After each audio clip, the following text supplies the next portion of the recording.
បាទសួស្តីអ្នកទាំងអស់គ្នាថ្ងៃនេះខ្ញុំចង់ចែករំលែក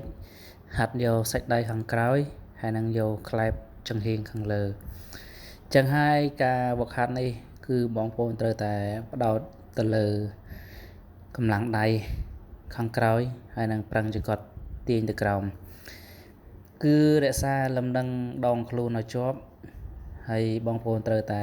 ផ្ទប់កែងដៃផ្ដោតលើកម្លាំងដៃខាងក្រោមទាញចុះក្រោមដើម្បីយើងយកសាច់ដៃខាងក្រោយការហាត់នេះគឺបងប្អូនត្រូវតែលេងមួយក្បាច់ទៅ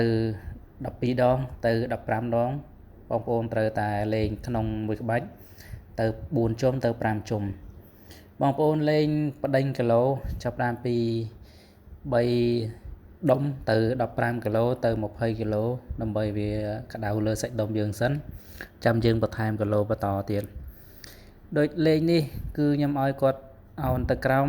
យកកែងដៃទប់មុខឲ្យជាប់ផ្ដោតលើកម្លាំងដៃខាងក្រោមទាញទៅមុខអាហ្នឹងទាញជួយ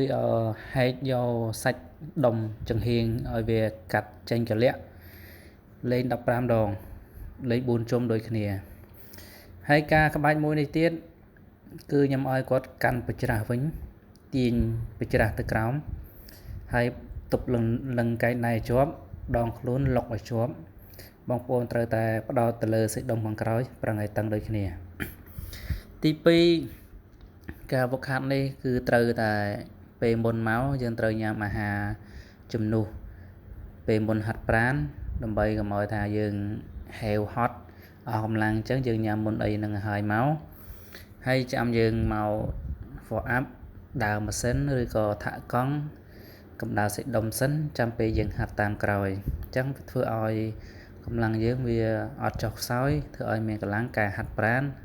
ហើយវាមានអាហារដែលវាជួយលំដឹងកាពះយើងបន្តទៀតត្រូវញ៉ាំអាហារណាដែលវាជួយជាប្រូតេអ៊ីនដូចជាសាច់គោសាច់ជ្រូកពងមាន់ចេកជាការអ្នកផ្លែឈើបន្លែផ្លែឈើគ្រប់មុខទាំងអស់គឺបងប្អូនធ្វើម៉េចត្រូវញ៉ាំឲ្យគ្រប់គ្រាន់កុំសូវហូបរបស់ប្រៃផ្អែមពេកហើយនឹងប៊ីយ៉ាកាត់បន្ថយអត់ឲ្យហូបទេប៊ីយ៉ាកាលណាហូបយើងធ្វើឲ្យយើងនឹង